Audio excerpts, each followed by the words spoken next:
Now let's go back to the double slotting. Another thing I would do. Yeah, I know you're laughing. Double slotting. Double slotting. That sounds like a devil's three-way, but it's not. A little bit.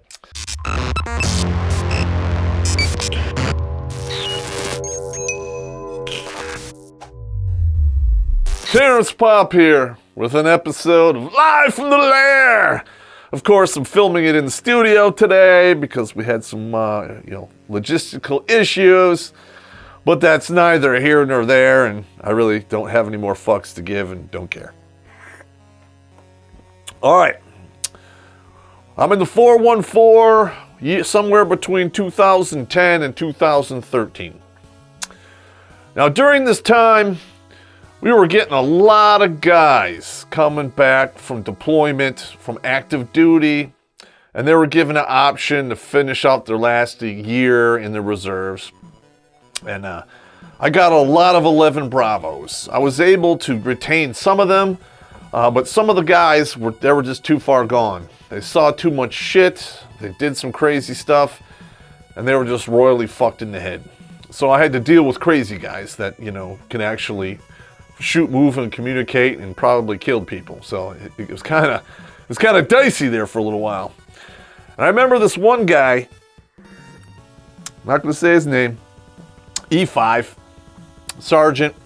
I was coming from the 101st. Had done 2 deployments, one to Iraq and one to Afghanistan. And he just would not fucking show up on time. He was all fucked up, and and I had a bunch of other junior soldiers, so I had to fucking step on his nuts. And he's 11 Bravo, so if you counsel him, he doesn't give a fuck. He basically look at you and go, you might as well roll that paper up and stick it in my eye, because that's the only way it's going to hurt me, which I understand. So he came in, I had a formation, I pulled him out in front of everyone, and I said, look, Sergeant, you're always fucking late. You're not being a good example to these troops, and your attitude's all fucked up. So here's a sledgehammer. There's a pile of parking blocks over there. I want you to smash them up and take out the rebar. Go. And I had his ass out there smashing up rebar from 9 to 11:30. We went to lunch, came back at 12:30. Let him have a half-hour rest, and he smashed rebar from 1 to about 4:30, 5 o'clock. About a half an hour after I released everyone else. I had to do that to the guy a couple times. Then he basically unfucked himself and started showing up on time until he ETS'd. If I would have doing things the new Army way, I would have counseled him over and over again, taken rank from him, and just administratively fucked his world up. And I don't like doing that. One of the main reasons is, when you join the Army at 18, you don't have an adult brain, all right? You do stupid shit until about 24. I did it myself, so I know the deal. So I get a guy, he does some stupid shit, I give him a field grade Article 15, that'll stay in his file forever. And say 20 years from now, he's up to get his Sergeant Major, he's had a stellar career from then on to 20 years, and they say, we're not gonna promote you because you got an Article 15 fucking 20 years ago. And I've seen it happen, and I'm not going to participate in that silliness. I mean, for me to give you paperwork means I have lost all faith in you, and I don't give a fuck about you. Okay, and that almost never happened. I was a firm believer in rehabilitation. All right.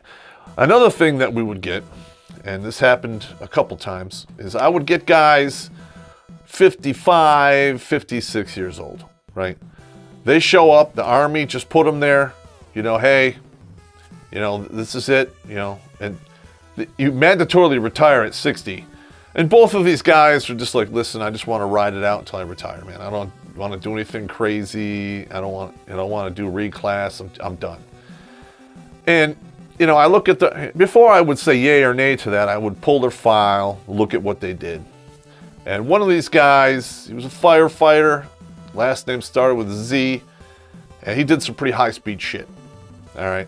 I mean, we're talking deployed like 8 years total time, 6 or 8 years total. Like he had like 8 or 10 deployments with various units to both theaters, including Africa, or 3 theaters, Iraq, Afghanistan, And I believe he did some shit in Africa. I can't really go into detail about that because I believe that was covered under a non-disclosure agreement. But that's pretty some high-speed shit. So I'd be like, okay, you know, you don't want to go. So I used to do a thing called hot slotting. You know, since he was an E7, he was priority for school. I would put him in the slot, fill out his packet, you know, send it up the chain. He would get a school slot. I wouldn't say anything about it until about 60 days out, and he would say, you know, give me a letter. I can't go to school because I have X, blah, blah, which is a bunch of bullshit. And then I would take another guy, put him in the school slot, and send him because it's easier to get the school slots for senior NCOs than it is for lower enlisted. And I did that like 2 or 3 times. So I had pretty much the highest MOSQ.